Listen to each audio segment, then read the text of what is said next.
Welcome to Engedrian. If this is your first time listening, or even if you are returning, be sure to follow us on Facebook, X, formerly Twitter, Instagram, TikTok, and YouTube for additional content, battle maps, and background details. We hope you are enjoying our adventure. Let's see what happens next.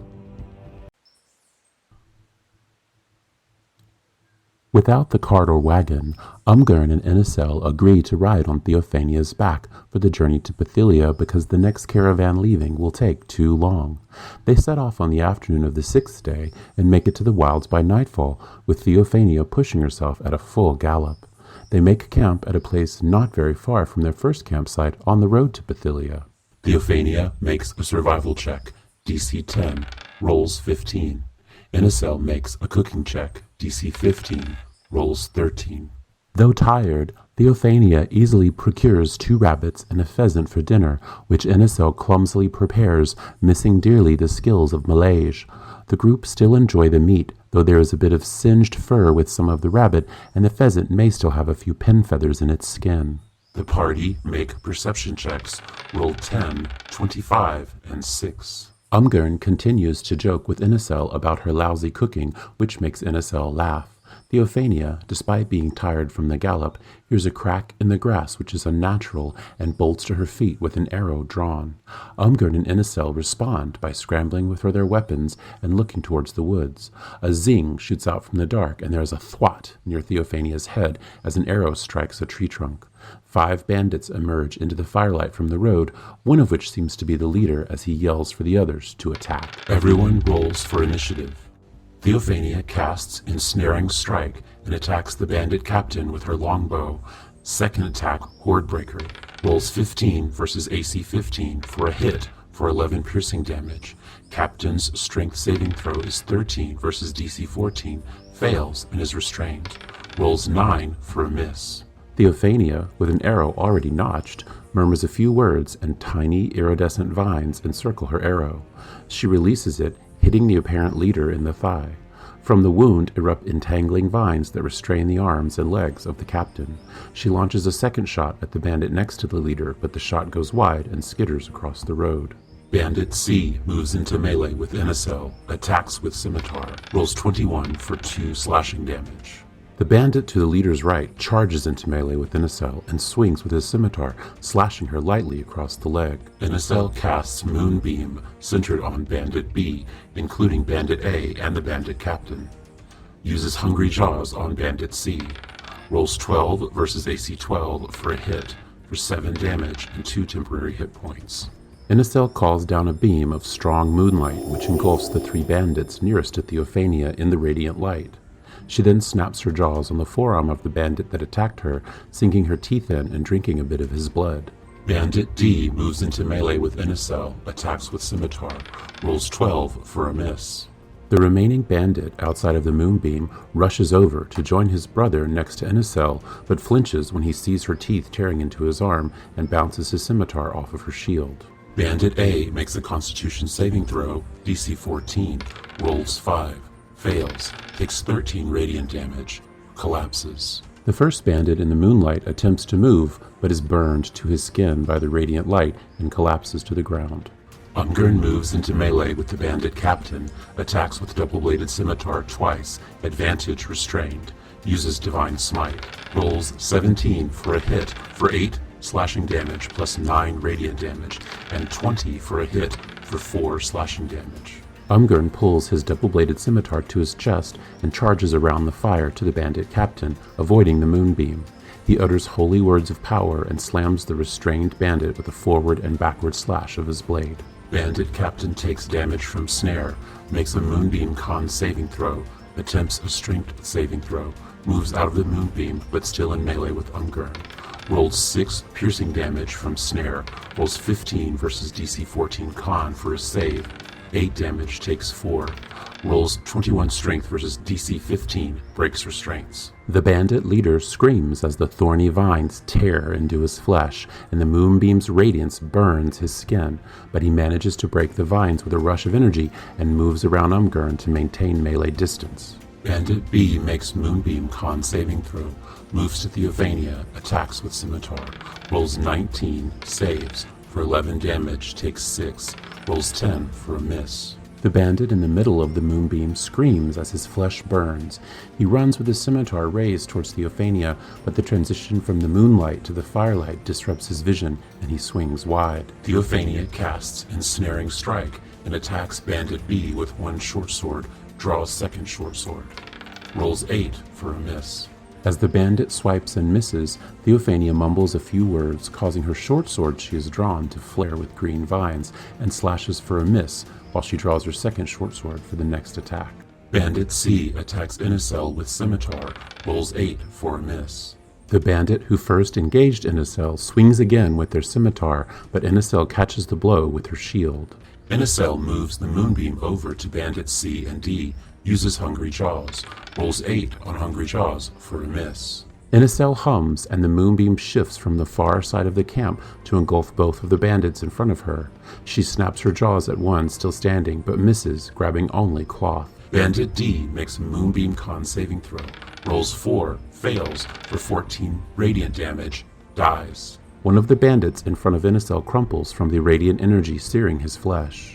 Umgern attacks the bandit captain with double-bladed scimitar twice using Divine Smite.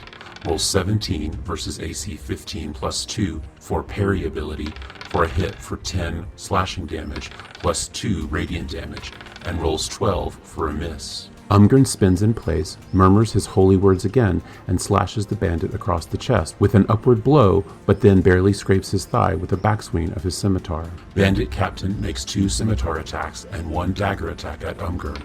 Rolls 11 for a miss, 11 for a miss, and 20 for a hit for 6 piercing damage. The leader, screaming in pain from Umgern's deep cuts, slashes twice quickly with his scimitar at Umgern's stomach, but is off balance from his thigh injury, falling to one knee.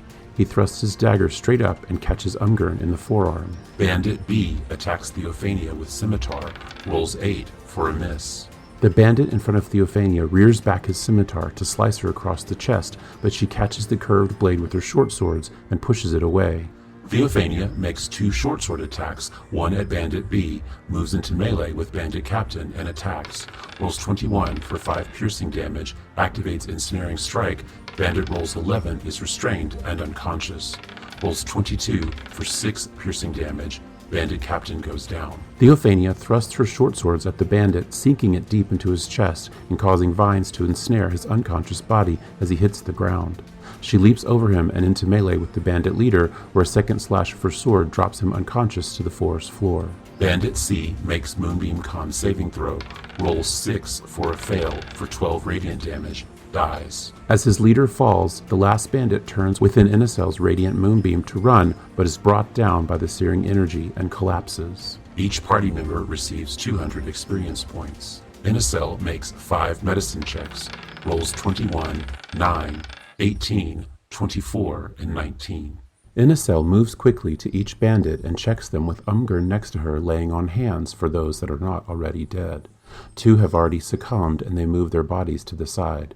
The other 3 are only unconscious, and they bind their hands and legs tightly before reviving them. They also strip them of all of their belongings except their clothes and place it all in a pile next to the fire.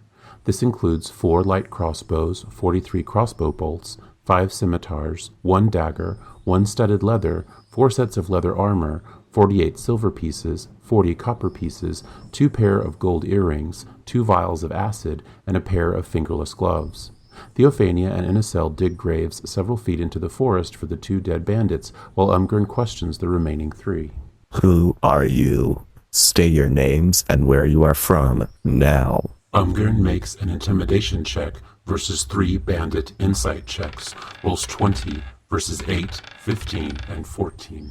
I'm called Cornelius, and I'm from the Fingers. These boys are Joe and Belfin. They're also from the Fingers. The 2 dead ends were Caleb and Revan. They were from the Fingers. Cornelius drops his head after answering, avoiding Umgern's gaze. If you are very far from the Fingers, and you didn't just get here today, how did you come to be on this road attempting to rob us? He crosses his arms and stares angrily at the 3 men. We were fishermen, you see. We made our living mostly in the large whitefish and shellfish on the reef west of the Blight. Not many will fish those waters for fear of the blight, but we were part of a crew of 10 people that worked those waters. Then, about a moon turn ago, our boat capsized. Half our crew drowned. The 5 of us woke up in a strange shore. It was the blight, you see. We were there and saw something amazing. Grass, trees, and creatures, but they weren't friendly to none. In fact, they were terrifying. We managed to find enough of our boat to make a sturdy raft and put it back out to the water. We were lost for a day or two, and then familiar land came into view. It was home. When we landed, we told our story. Half the people thought we murdered our friends and were liars. The other half thought we were cursed for even mentioning the blight. So we were run out of town. We made our way north to Canville Port, stole some horses, and headed west. None of us have any family, you see. We were all orphans. That's how we formed our boating crew. We don't have no one else. Cornelius concludes and drops his head again. Umgern can hear a pitiful sobbing coming from all 3 men. There are much better ways to earn a living than robbing strangers on a road. And whether your story of the blight is true or not, you are indebted to us for saving your lives. I am very sorry we couldn't save the other 2. However, if you will accept our generosity, we are in need of a few extra pounds for an upcoming job. And if you have first-hand knowledge of the blight, that may be helpful. What do you say? Umgern continues to stare firmly. Cornelius looks up with a sudden mask of horror on his face. The other 2 look up with an equal horror. No, sir, I'm sorry. You can kill us or throw us in prison, but we will never go back to the blight. All 3 shake their heads solemnly. Well, I appreciate your honesty. We will at least feed you a decent meal this evening, and then you are free to go in the morning. And take this. Umgern throws a small cloth sack to Cornelius, who smiles when it jingles as it hits the ground. That is enough to get you to Woodshead, and if you mention my name, Umgern Luthra, to the constable, he will find work for all of you that is acceptable. Umgern gives 50 gold pieces to bandit leader. You are not a very typical drow, are you? Hell, you aren't even a very typical man at all. Cornelius smiles in deep appreciation and nods. Theophania and Inicel finish burying the bodies, including fresh flowers, herbs, and shiny stones. When they return to the camp, they find the 3 remaining bandits eating voraciously with their feet still tied, and Umgern standing over them, smiling. He explains in a whisper all that he has learned, and Theophania and Inicel nod silently, complacent with his plan. They all have a meal and then set a watch for sleeping through the night. In the morning, when Inicel and Theophania awaken, the bandits are already gone with all of their gear, and Umgern is making breakfast. Theophania, Inicel, and Umgern return to Pathelia and the Salty Pig later that day, having made very good time consolidated to just Theophania's speed, even with the drow and lizard on her back. The flying ship is scheduled to depart in 3 days' time, so the party took time to gather all their needs and supplies. They include some additional dynamite, 100 sticks, extra rope, pitons, torches, more oilcloth, salt, rations, and the dragon meat from Malaysia. Over dinner each evening, they catch each other up on what they have learned, with the story of the bandits from the Blight being the most fascinating and frightening. The morning of the last day, the party gathers in front of the tavern, and a contingent of King's guards arrive to escort them to the launch field. About an hour's ride south of the southern gate, far into the marshes, a large field of deep green grass appears, upon which sits 7 dirigibles. 6 of them are identical with color banners of the king and fully loaded with crew. The 7th one is slightly different, somewhat smaller, and only has 4 people on its deck making preparations. The lead guard with the party turns to Umgern. "That is your ship, the Lonely Lady." All 7 ships launched at the same time, heading east away from Pathelia and towards the eastern arm of the mountains. The ships are fast, moving the equivalent of a day's ground journey in about an hour. After 5 hours, which is mid-afternoon, the 6 main dirigibles turn slightly south as the mountains approach, and within an hour they are no longer visible. The Lonely Lady passes over the mountains and the bulk of the East Mornwood as Isvara begins to approach the horizon. As night falls, the party and the 4 crew see the lights of South Canville passing on their right. Everyone finds a place to sleep, and one person stays awake in 2-hour shifts with 2 of the crew. The night is cold and silent, with nothing more than the wind whispering across the deck of the ship. When dawn finally breaks, the ship is hovering about 500 feet off the ground, with a tower to the due south and mountains behind. Ahead is what appears to be a vast desert of sand, hills, dunes, mesas, canyons, and stone. Is this the Blight? Malaysia emerges from the deck and walks to the edge of the railing to look across the vast sea of sand. It should be. That is the sea pass from Rigel's Hope, leading to the ocean.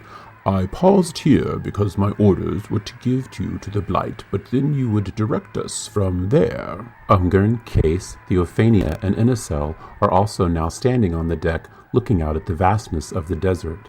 Peace and Fodinas are at the back of the ship, looking behind the static flying vessel. Case pulls a copy of the map of the Blight that the party shared with the king from his bag and lays it on a small table next to the ship's main steering apparatus. According to this map, the closest structures should be in Phila, which is also closest to Centerofis if these drawings are accurate, but it is third on the list of dates. Umgern points at Phila and looks up at the captain. We can be there in about 3 or 4 hours if this map is correct. The captain nods and returns to the steering apparatus, pulls a few levers, and the ship begins moving again, heading for Phila. While we are traveling, it's best I explain a few things about the ship. At the front, there is a single ballista that launches steel-shafted 25-pound arrows. It takes about 30 seconds to reload it. On each side, there are 3 additional ballistas that do the same. One deck down, there are 4 steel ball cannons that take about 15 seconds to reload and deliver a 20-pound steel ball load. At the back on top are 2 more ballistas.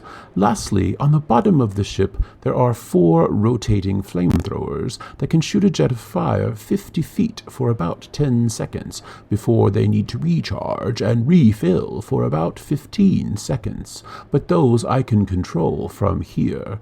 Those are all the defenses we have. Not that I think we will need them. He pauses and looks around at the party, all of whom seem a bit shocked except for Malaysia, who is running to and fro, looking at all the weapons with excitement. Suppose something were to attack the ship, Captain. What would attack this ship? Umgern folds his arms and leans against the railing. Peace and Case join Malaysia in inspecting the weapons. Well, the only thing that would be a threat at this height would be something that can fly. Nothing on the ground could hit us until we are much lower. The captain smiles and nods. Umgren does not seem convinced. He asks the party to stay alert as they approach the first ruins.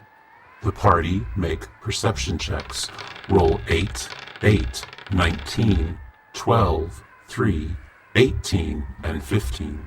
The party continues watching carefully for the horizon, the skies, and the ground below. After a few hours, Malaysia, Case, and Theophania all begin whistling and move to the front of the ship. Ahead, just coming into view, is a small peninsula of land jutting out into the ocean from the desert, which has some semblance of structure from above. Southwest of the structures is a small island composed entirely of a single mountain peak protruding from the ocean below. Captain Fishtwain takes the Lonely Lady down a few hundred feet and cruises behind the mountain so the party can observe out of direct sight. Captain Fishtwain has 4 spyglasses which he passes around for everyone to use. The party make investigation checks. Roll 5, 12, 7, 14, 6, 10, and 3. The spyglasses prove very difficult for the group to use, and although Inicel and Malaysia can confirm that there are some sort of structures, no other details can be determined. The captain agrees and decides they should move a bit closer. After about a half an hour, the ship is less than a mile off the coast, and the structures are much easier to see. The buildings seem to be overrun by sand for the most part, but the roofs and taller structures are clear. Most importantly, there is a large amount of grass growing between and around the buildings from the sand. Malaysia turns to Umgern. According to the mind flayers, the weapons used before killed all living things, but plants are growing here. Mustn't that mean it's safe? Malaysia points down at the green, clearly visible among the buildings, occasionally dotted with color from possible flowers. The appearance of safety can be deceiving. Umgurn looks again with the spyglass. As he gazes through the long brass tube at structures in the distance, the spyglass suddenly goes dark. He looks up to see several large bats and a dragon flying towards the ship. Incoming. He runs to the captain at the steering wheel and points. Everyone rolls for initiative. Giant Bat B, carrying Kobold B, moves across the deck, 10 feet up. Kobold B attacks with a sling at Theophania, rolls 11 for a miss. The first of 6 giant bats, each with a kobold rider, flies low across the deck of the ship, and the kobold on its back hurls a rock with a sling at Theophania, which misses, bouncing off the shaft of a ballista. Giant Bat D, carrying Kobold D, moves across the deck 10 feet up. Kobold D attacks us with a sling at Captain Fishdwayne, rolls 20 versus AC 19 for 4 bludgeoning damage.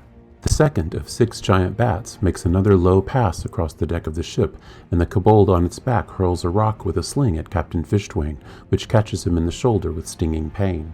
Theophania casts Hunter's Mark on Giant Bat B, attacks with longbow, uses Hordebreaker on riding Kobold, rolls 18 versus AC 13 for 4 piercing damage plus 1 Hunter's Mark damage, rolls 27 critical for 16 piercing damage, killing Kobold Rider. After dodging the stone from the kobold, Theophania murmurs a few arcane words, and a red halo appears over the head of the bat, carrying one of the kobolds. She releases an arrow, planting the shaft in the creature's wing. She launches a second shot at the kobold rider and catches him in the neck, causing him to crumple and fall from the bat. Captain Fishdwayne attacks Kobold D with crossbow, rolls 18 versus armor class 12 for 4 piercing damage. Reeling from the sting of the stone, Captain Fishdwayne shoulders his crossbow and fires a bolt at the offending kobold, hitting it firmly in the chest. Vodinus moves 40 feet and uses cunning action to dash 20 more feet and holds his action. Vodinus, at the back of the ship, moves quickly to be in the midst of the party, short swords drawn and waiting for closer combat.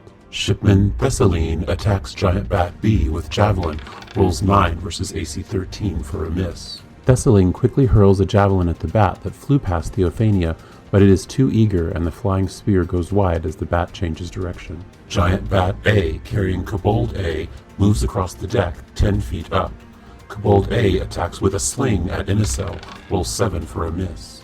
The third bat dives for Inicel, and its rider makes a sling throw at Inicel but misses, the stone bouncing down a hole in the deck and vanishing. Giant Bat E, carrying Kobold E, moves across the deck 10 feet up. Kobold E attacks with a sling at First Mate Philby, rolls 13 versus AC 17 for a miss. The fourth bat careens towards Inicel and First Mate Philby, and its rider makes a sling throw at Philby, which bounces off her shield. Inicel casts Summon Beast, Air Form, and instructs it to attack Giant Bat B. Summoned Air Beast attacks Giant Bat B, flies out of melee, rolls 9 versus AC 13 for a miss. Inicel uses her gilded acorn, mumbles a few words, and gesticulates her hands, summoning a glowing blue giant bat, which immediately flies towards the giant bat with no rider and bites, but misses, flying away. Case moves to the edge of the ship, makes a spear attack at Giant Bat B, advantage within 20 feet, activates Dancing Longsword to attack Giant Bat E, rolls 26 versus AC 13 for 7 piercing damage, rolls 24 versus AC 13 for 8 slashing damage. Case charges towards the bats at the edge of the ship and hurls his spear at the first one, striking it in the chest. He tosses his longsword into the air and it flies towards the second bat, striking it across the back. Shipman Seraphony attacks Red Dragon Wormling with longbow, rolls 13 versus AC 17 for a miss. Seraphony notches an arrow and aims for the red dragon heading towards the ship, but the worm dives as it approaches and it misses. Peace casts Sacred Flame at Giant Bat B. Bat rolls a 15 dex saving throw versus DC 14, saves no damage. Peace moves their paws in a rhythmic fashion and purrs out a string of words, causing a bolt of radiant light to drop towards one of the giant bats, but it only shimmers as it illuminates its wings. Umgren moves to Ballista L4 and fires at Red Dragon Wormling, casts Compelled Duel, rolls 6 versus AC 17 for a miss. Dragon rolls a Wisdom saving throw of 2 versus DC 13. Red Dragon Wormling is compelled. Umgurn rushes to the nearest ballista, which is closest to the red dragon, and fires the mechanism. Unfortunately, his lack of familiarity with the device misses the dragon by 2 lengths. Umgurn responds by muttering a few holy words, and the dragon's eyes flash with yellow light. It is now focused on attacking only Umgurn. First Mate Philby attacks Giant Bat F with Ballista L1, rolls 16 versus AC 13 for 15 piercing damage. Philby rushes to another ballista, aims at the closest bat, and fires a heavy steel spear into the bat's side, severely damaging its body and wing. Malaysia uses 6 charges of Wand of Magic Missiles at Red Dragon Wormling, rolls 25 force damage. Malaysia aims his wand at the red dragon, and 8 glowing darts emerge from the tip and race towards the worm, slamming into its chest, wings, and head. Giant Bat C, carrying Kobold C, moves across the deck. Kobold C attacks Umgurn with a sling, rolls 8 for a miss. Another giant bat sweeps across the deck, close to Umgurn, and the kobold riding it hurls a stone at Umgurn carelessly, bouncing off his armor harmlessly. Giant Bat F, carrying Kobold Dragon Shield, lands on the deck next to Philby and Malaysia and attacks with a bite. Kobold Dragon Shield lands on the deck and makes 2 spear attacks at Philby. Rolls 11 bite versus AC 17 for a miss. Rolls 15 and 19 for 1 hit for 2 piercing damage. The last giant bat swoops in and lands next to Philby, who just struck it with the ballista spear, its wing badly damaged, and makes a snap at him with its fangs, but finds only the blade of Philby's longsword in its mouth. The armored kobold on the bat's back jumps onto the deck and lunges at Philby twice with its spear, grazing his shoulder on the second pass. Red Dragon Wormling, no longer compelled because of Magic Missile, lands on the edge of the ship within 15 feet of Umgurn and Captain Fishdwayne and uses Fire Breath. Umgurn rolls 18 dex saving throw versus DC 13. Captain Fishdwayne rolls 8 versus DC 13. Dragon rolls 25 fire damage, 12 half damage.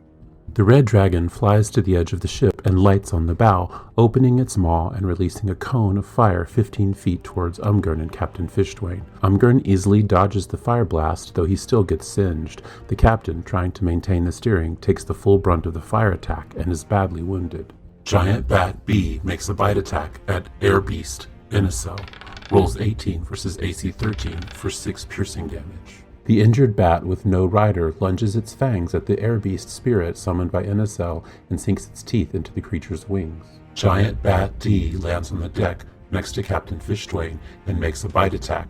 Kobold D leaps to the deck and attacks Captain Fishdwayne. Rolls 18 versus AC 19 for a miss. Rolls 16 versus AC 19 for a miss. One of the bats lands on the deck next to Captain Fishdwayne, and its rider leaps from its back onto the deck as well. Both make swipes at the captain, one with fangs and the other with a dagger, but both only find the captain's shield. Theophania moves close to Umgurn, casts Ensnaring Strike, attacks Dragon with Longbow, rolls 19 for 5 piercing damage. Dragon rolls 21 saving throw, saves, not restrained. Theophania gallops across the deck to a position a few feet behind Umgurn and murmurs a few words as her notched arrow entwines with green glowing vines. She fires an arrow at the dragon, striking it solidly in the chest as vines erupt and try to ensnare the beast. It beats its wings rapidly and the vines snap and break. Captain Fishdwayne manifests an echo of himself behind the bat and Kobold, attacks Bat with Longsword, unleashes Echo to attack Kobold. Rolls 24 versus AC 13 for a hit for 5 slashing damage. Rolls 8 versus AC 12 for a miss. Captain Fishdwayne slams his longsword into his shield, and a gray, translucent echo of him appears behind the kobold and the bat. He slashes the bat across the chest with his longsword, and his echo slashes at the kobold, but misses the small creature. Footiness flanks Giant Bat F and Kobold Dragon Shield. Attacks both with a short sword. Rolls 16 versus AC 13 for 8 piercing damage, felling it. Rolls 24 versus AC 12 for 11 piercing damage. Fodinus sprints around the deck to come up behind the bat and the kobold in combat with Philby. He slashes the bat across the back with his short sword, killing it instantly. His offhand swing catches the armored kobold in the shoulder with a deep gash. Shipman Thessaline goes into a rage, attacks recklessly, attacks Kobold Dragon Shield with Great Axe. Rolls 20 versus AC 15 for 11 slashing damage. Thessaline screams with rage and rushes recklessly towards the armored kobold, bringing their great axe down on the creature's shoulder with tremendous force. Giant Bat A lands next to Inicel and Seraphony, attacks Seraphony with a bite. Kobold A leaps onto deck, attacks Inicel with a dagger. Rolls 8 for a miss, rolls 23 for a hit for 3 piercing damage. Another bat lands on the deck with their rider leaping to engage Inicel. The bat tries to bite Seraphony, but chomps into her scale mail. The kobold's dagger grazes Inicel's shoulder, but doesn't bleed too much. Giant Bat E lands next to Case, attacks Case with bite. Kobold E leaps onto deck, attacks Case with dagger, rolls 17 for a miss, and rolls 6 for a miss. The bat and rider closest to Case light on the deck, and the bat tries to sink its fangs into Case's chest, but its teeth clink off of Case's armor. The kobold attempts to stab Case in the leg, but trips on his thrust and misses. Inicel combat wild shapes into a giant spider, launches a web at Red Dragon. Rolls 20, Red Dragon is restrained. Inicel morphs into a giant spider and launches a sticky web of strings at the red dragon, entangling it on the edge of the deck. Summoned Air Beast attacks Giant Bat B. Rolls 24 versus AC 13 for a hit for 14 piercing damage, killing the bat. The bestial spirit summoned by Inicel mauls the giant bat in front of it with a killing blow, sending the flapping beast falling to the ocean below. Case attacks Kobold E with spear, advantage within 20 feet. Orders Longsword to attack Giant Bat E. Rolls 12 versus Armor Class 12 for 6 piercing damage, killing it. Rolls 22 versus Armor Class 13 for 9 slashing damage. Case's spear returns to his hand, and he lunges it into the kobold next to him, skewering it in the heart. His dancing longsword flies over and slashes the great bat across the back again. Shipman Seraphony designates Giant Bat A as her slayer's prey, attacks with a short sword. Rolls 24 versus AC 13 for 6 piercing damage. Seraphony pulls out her short sword after pointing it at the giant bat in front of her and yelling, "Ye be mine," and swings for slashing cuts into the bat's wing very deeply. Giant Bat A attacks Seraphony with a bite, rolls 15 versus AC 17 for a miss. The bat, angry at the slash of its wings, lunges with its fangs at Seraphony, but its teeth meet the flat side of her short sword. Peace spins 1 key point and makes 1 unarmed strike plus Fury of Blows at Red Dragon, advantage restrained. Rolls 18 versus Armor Class 17 for a hit for 6 slashing damage, rolls 26 critical for 11 slashing damage, and rolls 24 for 8 slashing damage. Peace, seeing the web of Inicel wrapping and restraining the red dragon, seizes the opportunity to charge the beast and make 3 key-enhanced cat's claws slashes, mercilessly cutting into the dragon's side and chest. Umgern uses Guiding Bolt, targeting Red Dragon, advantage restrained. Rolls 16 versus AC 17 for a miss. Seeing the bravery of Peace in engaging the dragon directly, Umgern tries to assist by flaming the beast with radiant energy, but his glowing burst of holy fire bounces off the creature's wings harmlessly. First Mate Philby attacks Kobold Dragon Shield with Longsword twice using Action Surge, rolls 7 and 8 for misses. Philby unsheathes his longsword and swings twice at the armored kobold, but the creature's shield is too broad and deflects both strikes easily. Malage moves to within 15 feet of the Red Dragon Wormling, uses Burning Hands, rolls 12 fire damage, Dragon rolls 8 dex saving throw, fails. Seeing the remaining main threat is the red dragon, Malage dashes across the deck out of melee with any creatures, places his hands together at the thumbs, and releases a burst of fiery heat at the beast, catching it across the face and wings. Giant Bat C lands next to Theophania, attacks with bite. Kobold C leaps to the deck and attacks with dagger. Rolls 17 versus AC 17 for a hit for 7 piercing damage. Rolls 15 versus AC 17 for a miss. The last bat with the rider lands on the decks next to Theophania and immediately sinks its fangs into her hindquarter. The small kobold leaps from the back to land next to Theophania, lunging with his dagger but only stabbing her saddlebag. Kobold Dragon Shield attacks Philby with spear twice, rolls 13 and a 6, both misses. The armored kobold, now surrounded and with no bat for escape, pokes at Philby with their spear but only manages to push Philby a bit back without any damage. Red Dragon Wormling attempts to recharge Breath Weapon, attempts a strength check to break webbing. Rolls a 3, no recharge. Rolls a 24, breaks the web. Flies 60 feet to the middle of the front of the ship between Case and Fodinas. The red dragon, infuriated by the slices from Peace's claws, beats its wings aggressively, casting the webs of Inacel aside. It flies into the air and lands on the deck between Case and Fodinas. Giant Bat D attacks Captain Fishdwayne with a bite attack. Rolls 10 versus AC 19 for a miss. The bat, next to Captain Fishdwayne, attempts to bite his leg with a vicious fang, but only finds his leather boot and no flesh. Theophania attacks Giant Bat C with short sword, then Hordebreaker attacks Kobold C with short sword. Rolls 16 versus AC 13 for 4 piercing damage, and rolls 12 versus AC 12 for 6 piercing damage, killing the Kobold. Theophania, now face to face with a bat and a Kobold, pulls her short sword and slashes the bat across the face, then whips the blade quickly towards the Kobold and decapitates it. Captain Fishdwayne uses Action Surge to attack Giant Bat D twice with Longsword. Rolls 16 versus AC 13 for 11 slashing damage, and 22 versus AC 13 for 8 slashing damage, killing the bat.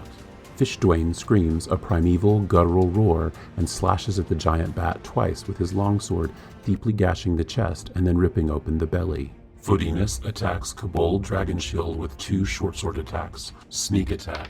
Rolls 16 versus AC 15 for 19 piercing damage, and 17 versus AC 15 for 6 piercing damage, killing it. Worried about the dragon and hoping to end this armored kobold quickly, Fodinas makes 2 deep cuts with his short sword across the creature's thigh, severing major vessels and sending it to the deck unmoving. Shipman Thessaline, still in rage, attacks recklessly, attacks Red Dragon with Great Axe. Rolls 25 critical versus AC 17 for 20 slashing damage. Still in the throes of his deep rage, Thessaline charges the Red Dragon that has just landed on the deck and catches the beast squarely in the chest with his Great Axe for a critical blow, which opens the beast from heart to belly and drops it to the deck. Kobold A tries to mount Giant Bat A, attack of opportunity for Inacel, as a spider, rolls a 25 critical for 12 piercing damage, killing it. One of the kobolds, seeing the dragon fall, attempts to mount their bat and retreat. Inacel is too quick for the first one and tears into its throat with her spider fangs. Inacel, as giant spider, attacks Giant Bat A, attempts to recharge web. Rolls 14 versus AC 13 for 8 piercing damage. Bat rolls a 2 con saving throw and fails for 8 poison damage, killing it. Rolls 3, web does not recharge. Inacel, as a giant spider, turns to the remaining bat and sinks her fangs into its shoulder, pumping toxic poison into the wound and killing it instantly. Summoned Air Beast attacks Giant Bat E, rolls 24 versus AC 13 for 13 piercing damage, killing it. Inacel's summoned Blue Bat moves into melee with the giant bat engaging Case and maws it with a claw, sending it to the deck unconscious. Case moves 30 feet towards Giant Bat C, attacks Giant Bat C with spear, moves Dancing Longsword to Kobold C and attacks. Rolls 20 for 11 piercing damage, rolls 9 for a miss. Case rushes towards the last remaining bats and hurls his spear, striking the bat in the neck. The Dancing Longsword flies over to the adjacent Kobold and slashes but misses because of the strong winds. Shipman Seraphony moves into melee with Giant Bat C and Kobold C, attacks with short swords twice, rolls 22 for 7 piercing damage, and 12 for 7 piercing damage, killing the last 2 creatures. Seraphony rushes the last bat, slicing through its wing and into its neck, then rushes to the last Kobold for a final swing, removing its head. Each character receives 250 experience points. Inacel and Theophania begin examining the Red Dragon and the bats and kobolds. Inacel makes a nature check with assistance from Theophania, advantage, rolls 17. Inacel and Theophania are able to salvage 3 vials of dragon blood, dragon wormling skin, a dragon breath pouch of fire, and 2 dragon wormling wings, along with 11 pieces of dragon meat totaling 44 pounds. They find a similar hidden bag of holding on the chest of the dragon wormling, but the last great axe sliced from Thessaline tore it open, destroying it, but revealing 2,941 gold pieces and 764 platinum pieces, which had spilled all over the deck. They are also able to salvage 5 giant bat hides and 5 pairs of giant bat wings. In addition, 250 pounds of bat meat is harvested. The 5 kobolds were carrying 4 daggers, 4 slings, 1 spear, 1 shield, 1 leather armor, and 345 silver pieces. Inicel wraps each carcass in oilcloth with fresh flowers, herbs, and shiny stones, and has Case and Fodinas throw them over the side into the ocean far below. Captain Fishdwain, still very injured from the fight, steers the ship back to the mountain out of sight of the ruins and drops a sky tether anchor so the dirigible is secured out of the wind and out of sight. He suggests the party takes a long rest to recover, which they do as Isvara is setting. The following morning, after a peaceful night of sleeping in the gentle breeze of the mountains with the guards in shifts, the party awakens and has a large breakfast while discussing their greeting party from the day before. I was not expecting anything like that. Captain Fishdwain, now fully rested and healed, pats Umgurn on the back and nods to the party apologetically. Nor were we, well, not for another few moon turns. Umgurn hands cooked dragon meat to the party. Malaysia, who set up his large oven, continues to cook dragon and bat meat, which he began last night. Maybe they are a patrol from Santurnalfus? We are not that far, no? Theophania chews on a piece of succulent dragon meat and looks out over the bow towards the south, where the far distant mountains of the polar cap are barely visible. It is possible they are a scouting party, but we must not dismiss the idea that they were from Phila. Fodinas looks east towards Phila, barely visible around the crest of the mountain. I think if we drop down low here and cruise towards Phila, just off the surface of the water, we may be in a better position to assess threats from the sky. Captain Fishdwain takes a large swig of ale from an animal skin and smiles. I think it would be wise to approach low, but from the north. They will be expecting us from the west, and will expect anything from the south as their own people. From the north, they would not be sure, I think. Umgurn scratches his head, unsure if his logic is sound. Malaysia pats him on the back. No worries, Umgurn. I think this was likely a fluke scouting party that maybe was even lost. I don't think we're going to see much more like them. Malaysia smiles and swallows a chunk of dragon meat. What concerns us is this dragon. It was a red dragon wormling, a baby. If we were planning an invasion, or even sending a scouting party, wouldn't we send something more ominous and intimidating? Honestly, they were hardly a threat in the end. Peace chews a piece of crispy dragon meat and swallows a gulp of water. Perhaps it was a fluke after all, Peace. Maybe our ship was just a curiosity. Case smiles at Peace and gobbles down another hunk of dragon meat. Umgurn sits down and pulls a set of bones from his belt, which are marked with various runes. He casts them before him. Umgurn uses augury. Results are wheel. I believe that landing low from the north will be our best chance for the time being. He collects the bones and moves over to Captain Fishdwain to discuss the landing entry route. The party all nod and finish their meal. Captain Fishdwain makes a few adjustments while the shipmen pull up the sky tether and the Lonely Lady begins moving again. Around the mountain and far north of the ruins of Phila, the ship begins descending towards the clear open plain north of the ruins. After an hour, the Lonely Lady hovers 10 feet off the ground, with the ruins of Phila due south of it less than a mile. The party gathers their gear and drops down to the desert floor by means of a rope ladder over the side. Once they have all descended and are firmly on the ground, Captain Fishdwain takes the ship back up again, and it disappears behind the mountain island, planning to return just before Isvara sets at the same location. Once they are on the ground and moving over the high sand dunes towards Phila, they begin to appreciate the scene unfolding before them. Moving from the north, they see that there is a cluster of very high, very steep hills that seem to form the raised eastern edge of the peninsula, and some of the highest peaks have snow. There are 3 large rivers of water flowing from the mountains, one on the north and one on the south side of the remains of Phila, and one running through the middle, which forms a winding lake leading to a waterfall at the coastline. Palm trees of many different types line all 3 bodies of water, making it easy to spot them. The most prominent structures are 6 large, nearly 300 feet tall, stone archways that look like they may have been supports for aqueducts or roads, but nothing more remains. As they approach the palm tree line next to the northern river, deep green grass is visible all along the river's edge, as well as in rows and patches surrounding the remaining buildings. Other than the tall archways, there are about 3 dozen somewhat intact structures along the central river and many dilapidated and destroyed ruins. As they come down the dunes and look back north, it is clear that nearly 200 feet of sand rises behind them, such that any number of buildings or structures may have once been part of the city, but only these buildings are currently visible. The rest may be buried in sand. An equally high run of dunes rises past the South River, suggesting the same.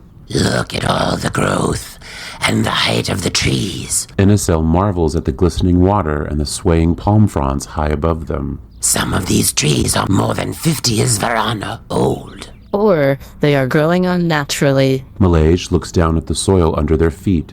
He scoops up a bit of it, filters it through his fingers, then looks off in the distance. I'd suggest we use those familiars I helped you find to scout the city more efficiently. Excellent idea. Umgern smiles, and the familiars from each party member begin appearing from their pocket dimensions. Vesper, Thought, and Vizal take to the air and begin fanning out, staying within 100 feet of Malaysia, Peace, and Umgern. Malaysia climbs onto Theophania's back, Peace climbs onto Case's back, and Umgern climbs onto Fodinus's back. Deaf and blind on their own, Malaysia, Peace, and Umgern describe in detail what their familiars are seeing, and Inesel scratches out a rough map on a piece of parchment provided by Peace.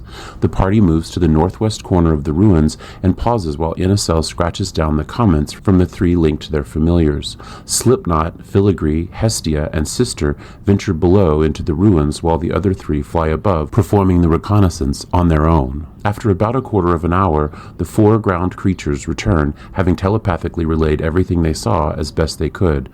Once the area is mapped, the party moves another 200 feet east and repeats the process.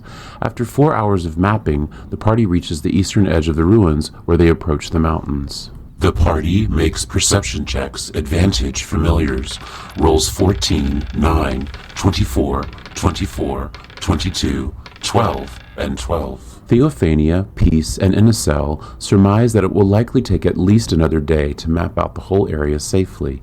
In addition, they notice an overgrown grassy area at the base of the mountain, which appears to have several caves or entrances. The party decides to rest for an hour and then continue mapping the city. Everyone eats a ration and drinks some water, which they refill from the clean-flowing river. After a brief rest, they continue back west, now in the thick of the many small buildings' ruins, which the familiars spend a bit of time in to give detailed reports. After another 4 hours, they return to where they began, but to the south. As Isvara will be setting soon, they elect to move back to the meeting point to rejoin the ship and discuss the details of the map with Captain Fishtwain and the crew in the safety of the mountain anchorage. Thank you for visiting Engedrian. Don't forget to find us on Facebook, X, formerly Twitter, Instagram, TikTok, and YouTube for additional content, battle maps, and background details. We hope you're enjoying our adventure. We can't wait to hear what happens next.